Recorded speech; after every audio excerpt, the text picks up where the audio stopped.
O civil, sim, é outra história, né? Então, nesse momento, agora, conforme o direito penal vai se autonomizando, então, portanto, nós estamos aqui no comecinho desse episódio, nesse segundo momento histórico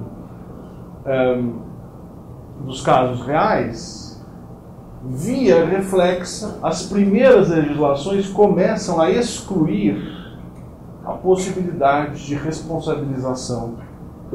A palavra penal não existe ainda, mas a responsabilização nos casos reais por acaso.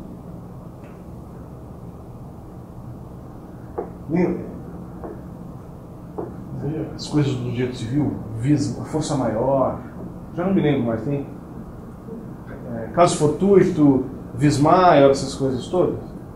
Nessas primeiras legislações, né, os fueros rusgos na Espanha, o espelho da Saxônia na Alemanha, começa a excluir a possibilidade de eu ser responsabilizado pelo meu cavalo. Já te dou a palavra.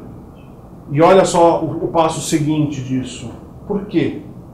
Ora, o cavalo não pode ser aquele que atenta contra o rei. Não faz sentido. Se aquele grupo de casos sobre esse respeito ao rei é porque aquele grupo de agentes que comete aqueles fatos tem alguma coisa a mais que os outros. E, portanto, eu tenho que excluir o cavalo, tenho que excluir o raio, porque não combina mais com essa nova dimensão jurídica que a coisa está tomando. Digo. Exceção da constituição. A intenção, a intenção ela vai melhorando, ela vai se complexificando ao longo do tempo, até ela virar dolo um dia lá na frente. Para a definição, porque como você falou agora, há pouco, sobre fatos naturais, Sim. não pode não seria possível dar uma probabilidade há um fato natural. Seria possível diferenciar entre o fato natural e o fato humano. Alguma intenção. Se o meu cavalo matasse, ele tinha que indenizar a família igual. Não tem nada de humano. Sem nenhuma previsão. Era o que hoje a gente chamaria de responsabilidade objetiva. Né? Se o cavalo dele estivesse descansando sob a sombra da minha árvore, mas o meu galho estava sob a propriedade dele, cai um raio, o raio mata o cavalo dele, eu tinha que indenizar. Simples assim. Não diferença. Lembre-se disso, gente. Essa é uma novela que a gente conhece de trás para frente. Né? Nós temos que tentar ao máximo, num processo empático aqui, tentar pensar com a cabeça de um homem do século XI. Então essas noções de justiça, culpabilidade, nexo causal, era muito mais embrionário nesse sentido. Era muito mais elementar. Tá?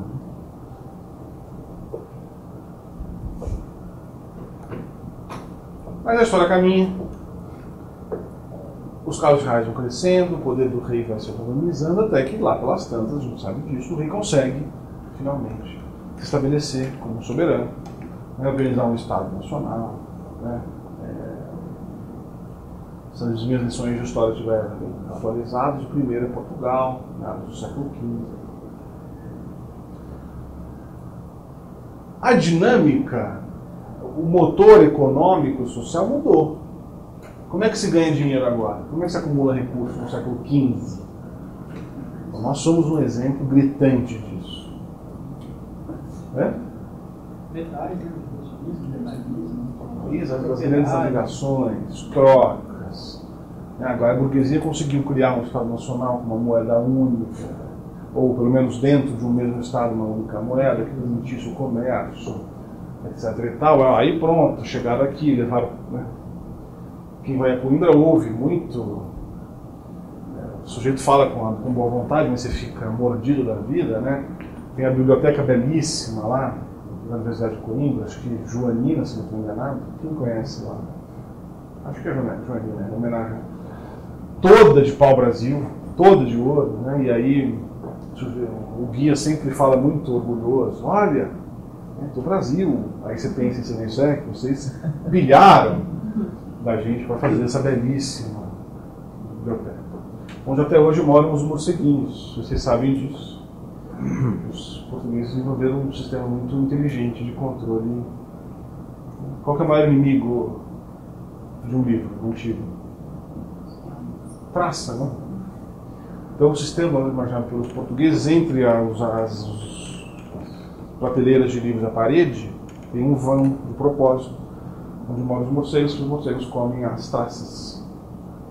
Deve ter um sistema mais eficiente hoje em dia, mas para manter essa aura antiquíssima de Coimbra, eles mantêm inclusive os morceguinhos lá na nossa biblioteca pilhada. Voltando ao que interessa.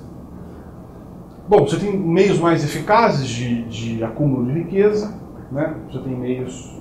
o poder real já está estabelecido, então essa briga de jurisdição já não faz sentido. É claro que a igreja tem o seu poder, é claro que os senhores feudais têm os seus poderes, mas a administração do poder está centralizada na mão do rei, né?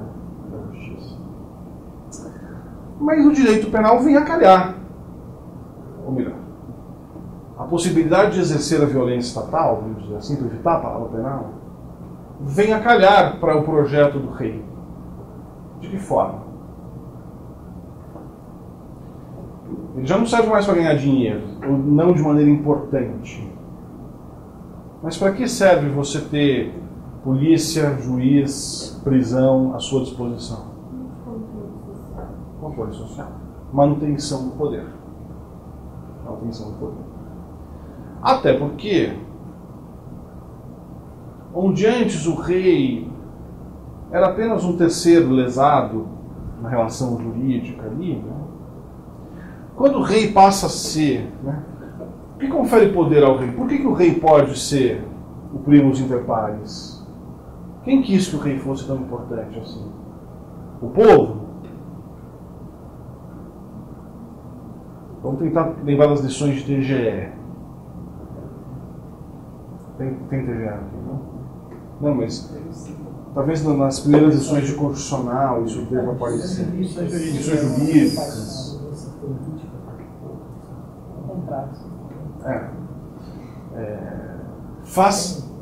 Por que, aliás, antes disso até, por que nos meus exemplos eu fico dizendo que o meu clã vai se compor com o clã dele? Por que eu não digo que o Davi vai se compor, desculpa, perguntar pela 50ª vez, André, por que o Davi não se compõe com o André, porém o clã do Davi se compõe com o clã do André? Por que eu insisto na ideia do clã? Por que o Davi vai passar a existir? Ele se identifica com o clã, com o grupo. Mas historicamente, quando é que passa a fazer sentido falar em indivíduo? Muito depois. O indivíduo descolado do seu clã é um conceito do século XX. Ou do século XIX, vai para não ser tão injusto. É com a modernidade. Né? Quando o saber passa a ser efetivamente laico, é que o indivíduo, né, pós-iluminismo, é que o indivíduo passa a poder existir sozinho. E povo? Quando é que faz sentido? A partir de quando começa a fazer sentido falar em povo? Todo poder emana do povo e em nome dele deve ser exercido. 1789, 1776. Século XVIII, iluminismo, revoluções, etc. Portanto, em meados do século XV, só tem uma coisa que pode justificar o poder do rei: Deus. O rei é rei porque Deus quis. Agora pensa o tamanho do problema. Você cometeu um crime, vamos evitar essa palavra, eu mesmo fico incorrendo, né? Você comete uma ofensa contra o eleito de Deus. Pesado. Numa sociedade que só se consegue pensar teocentricamente, não existe espaço mental para o ateísmo no meio do século XV. Né? Acreditar em Deus ou não é uma questão como hoje, que vem da tua formação, da tua relação com a tua vida. Né? Não há espaço mental para se pensar na não existência de Deus. Então quem atenta contra o rei não pode ser mais tratado como o sujeito que simplesmente paga um boizinho, 2 boizinhos. Começa a nascer de maneira importante a noção de inimigo do rei. Quem comete aquele grupo de ofensas não é um cidadão normal, não é um sujeito normal, ele é um inimigo do reino. A frase muito feliz do Foucault é: em todo homicida há um regicida em potencial. Então, cada homicida tem alguém que poderia potencialmente matar o rei. Bom, pergunto a vocês, dando já um pulinho aqui no temporal. Dá para eu manter o sistema? Tudo bem, eu continuo numa ação jurídica, relação jurídica triangularizada, eu, ele e o rei. Mas até esse momento histórico eu pagava uma multa para ele, uma multa para o rei, para resolver. Agora em que a violência estatal serve para manter o poder, e que o rei está posto naquela condição, que eu não sou simplesmente, vejam o poder da linguagem, né? Como é que chama o sujeito que não cumpre uma obrigação civil, que não paga o aluguel ou não paga aqui a prestação da faculdade? Como é que chama o sujeito que não cumpre uma obrigação civil? Inadimplente, uma palavra bem neutra, cética, né? Como é que chama o sujeito que comete um crime? Criminoso ou delinquente. Veja a carga semântica das palavras. Então, se até aquele momento eu era um inadimplente, quando eu passei a ser inimigo do rei, não cabe mais isso. É preciso depositar em mim algumas coisas. Então nós demos um passo aqui nessa evolução histórica.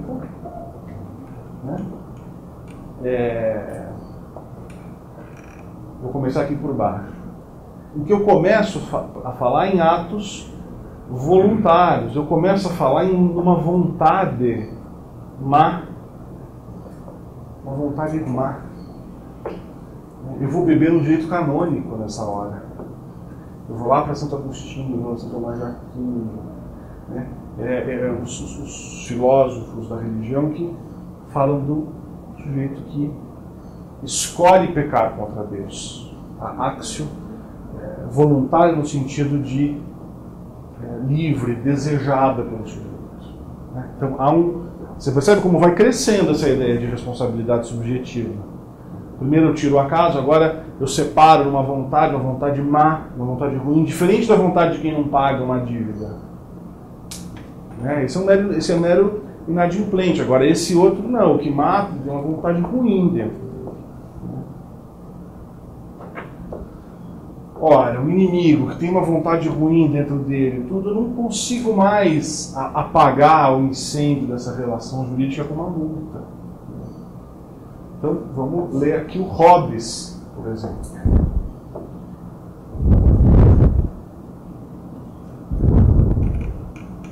Deixa eu achar o Hobbes aqui.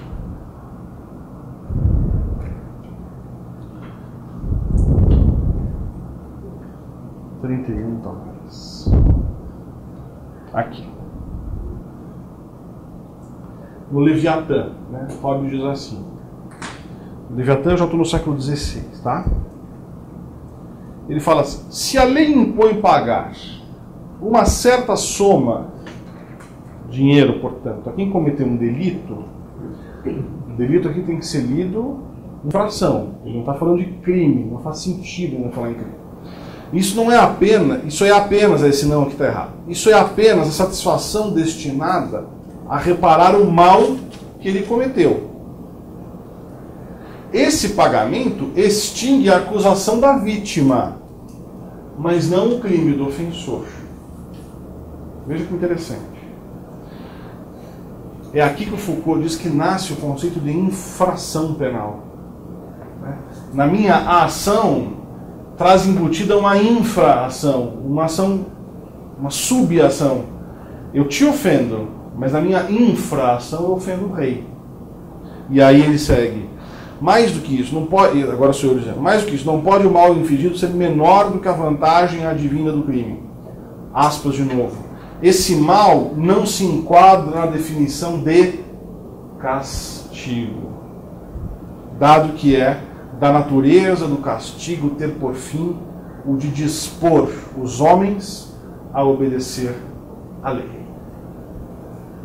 Então, nesse momento histórico, o pensamento punitivo sofre uma inflexão. Não se trata mais de compor o conflito, não se trata mais de indenizar a vítima, mas a aplicação da sanção agora tem uma finalidade de dispor o espírito do homem a obedecer à lei. E isso, segundo esses teóricos do pensamento punitivo, não se consegue com a multa, não se consegue com a composição, isso só se consegue com o castigo. Não é preventivo, porque ele não faz isso pensando que outros não mais farão. Ele faz isso para te responder o mal que você causou, para te castigar. Né? É o que você, no comecinho da nossa conversa, chamou de vingança. Isso é uma vingança. Ah, você matou, então você vai receber um castigo. Você falou, faz com que eles queiram seguir a lei. Né? Ah, sim, nesse sentido. Dispor a lei. Sim, você tem razão. Retribuição. É o gênero do pensamento retributivista. Né? Sim. Agora, o poder, a lógica punitiva, gente, ela é um buraco negro enorme. Vocês podem reparar isso em qualquer coisa. Qualquer instituto penal que você crie, ele nasce de um jeito. E aquilo vira um grêmio. Não sei se ainda faz sentido falar em grêmio. Né? Isso é da minha infância. Né? Aquilo vira um monstro incontrolável. Né? Veja como é antiga a história do caso real. Século XII. Começa medos de casos. Expande. A gente pode pegar exemplos mais modernos. Né? A Lei 9.099, que servia para tirar do judiciário o conflito, começou a trazer para o judiciário um bando de coisas que antes a gente tratava como mera incivilidade, que o delegado chegava, dava um pito nas pessoas e acabava. Ah, mas agora não é bem pena, não é bem cadeia, né? Vai tudo lá para o 9.099 e inviabilizou. Isso são digressões. Né?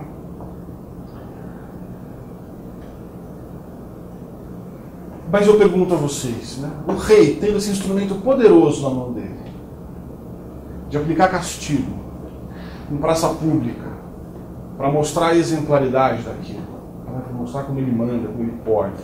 Né? Vocês acham que esse é um poder que se mantém assim, pequenininho, excepcional, ou ele vai crescendo? Ele vai crescendo. Né? Se interessar a alguém, em algum momento aqui, em outro capítulo da tese,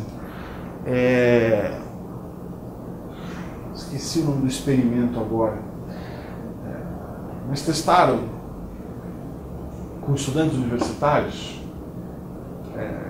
um experimento mais ou menos assim. Separado por uma parede, como se fosse um interrogatório de seriado americano, né, que você bota o cara lá e os outros ficam no aquário atrás. Né? Então você vai fazendo uma série de perguntas, o aluno, eu pego vocês assim, uma série de perguntas, e conforme o sujeito vai respondendo o que você não gosta, você dá choque nele. Só que lá, ele não sabe disso, está um ator. Então, ele tem um visor que avisa para ele a intensidade do choque que o aluno deu. Então, ele acha que deu choque, e o ator responde ao tamanho do choque, não porque sofreu o choque, mas porque tem um visorzinho dizendo lá 1, 2, 3, e o ator vai improvisando. E é incrível como 100, ou sei lá, 90 e tantos por cento dos alunos vai crescendo a carga de choque de uma maneira desenfreada, conforme as respostas vão crescendo. Então existe alguma coisa que deu errado na criação, em que nós trazemos no nosso coraçãozinho preto e peludo uma questão mal resolvida com o exercício do poder. E o poder penal vai crescendo, até que ele atinge o ápice dele em que momento histórico?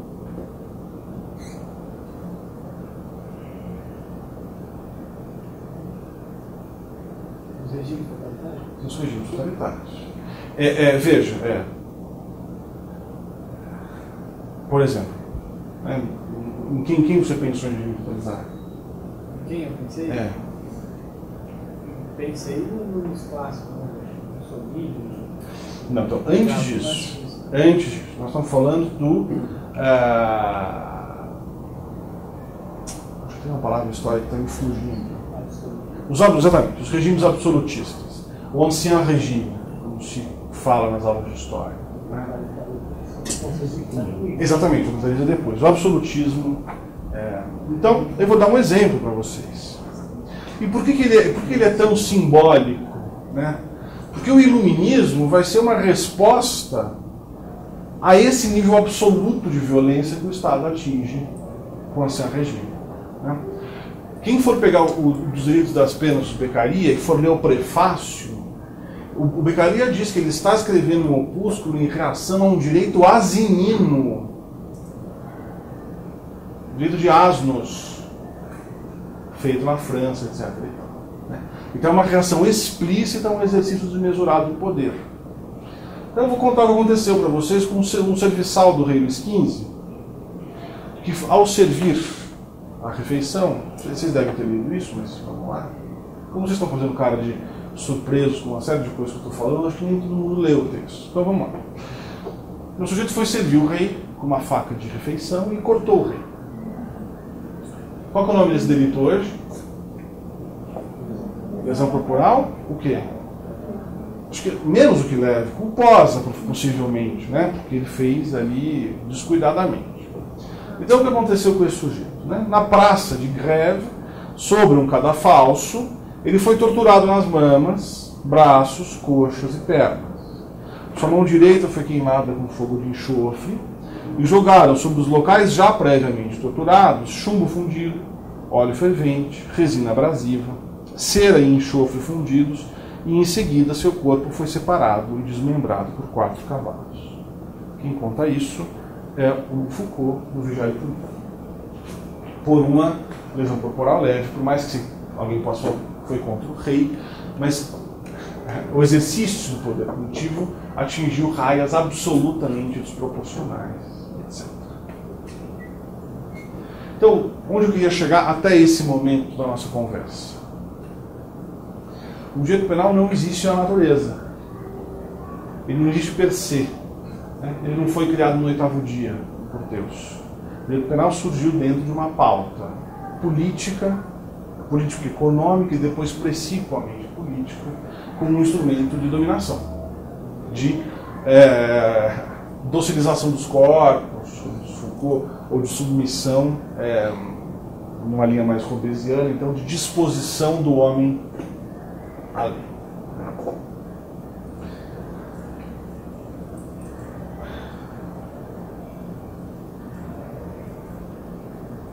Aqui, portanto, a gente começa uma segunda reflexão, que é a seguinte.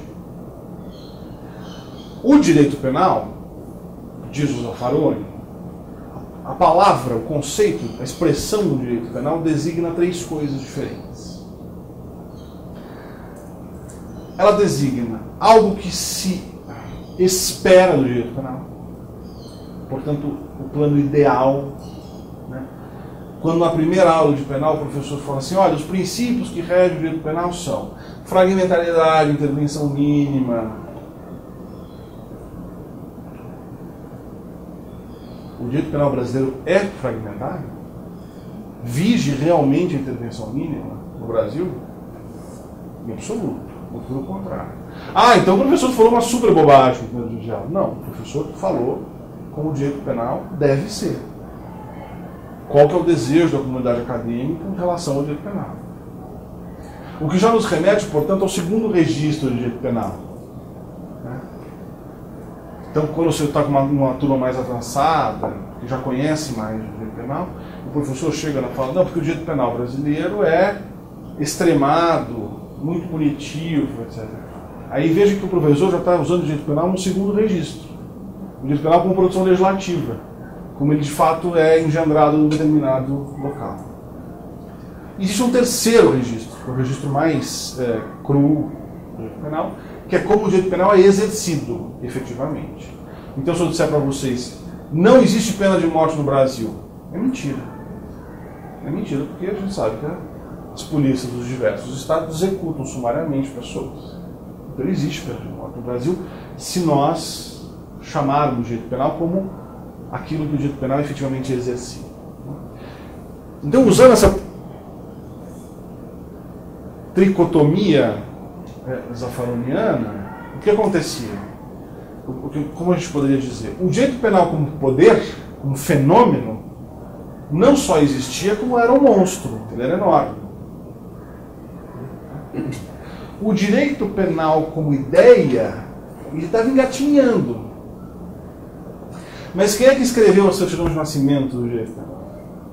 Quem é que pela primeira vez falou, olha, o saber penal é um saber autônomo do resto do direito? Quem é que apresentou pela primeira vez um direito? Vamos lá. Vou provar para vocês por que o direito penal foi se constituindo como saber autônomo. Né? Como é que se chama o sujeito ativo do direito penal?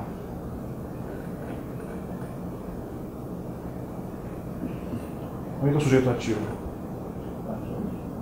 Agente é a palavra mais neutra, né? Mas geralmente se chama de... Vocês já me responderam essa pergunta.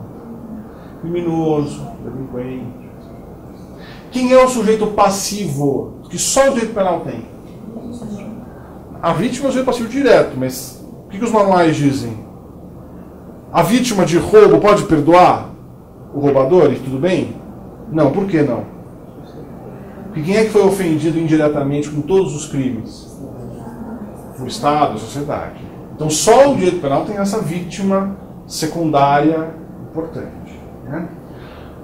Qual que é a missão do direito penal? Para que o direito penal serve?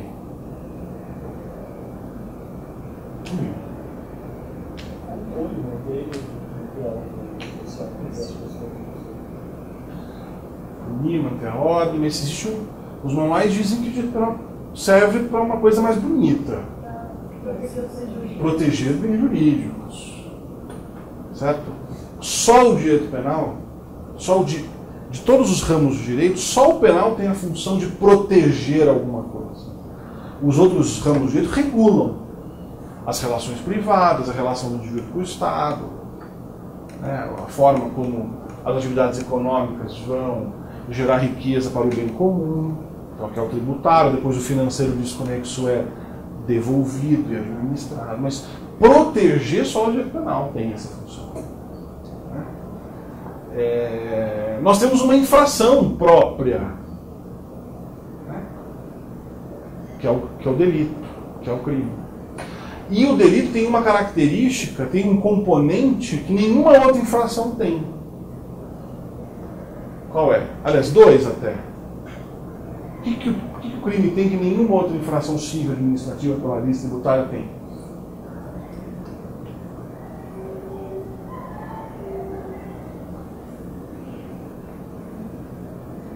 O que é crime? Aquela resposta analítica mesmo. Culpável. Prepondera que seja tripartida. Dessas três categorias, tem uma delas que só tem no penal.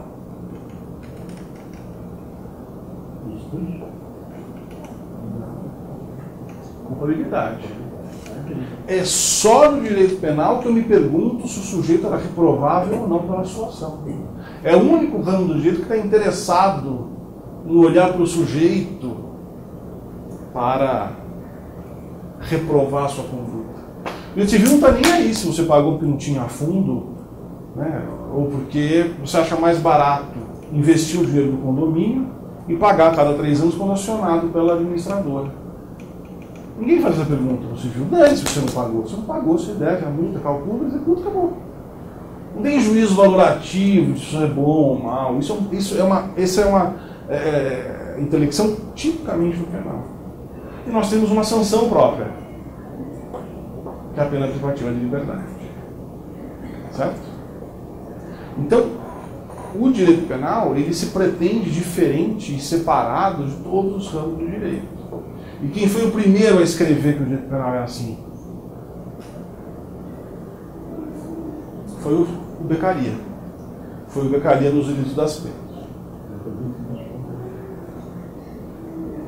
1764 é quando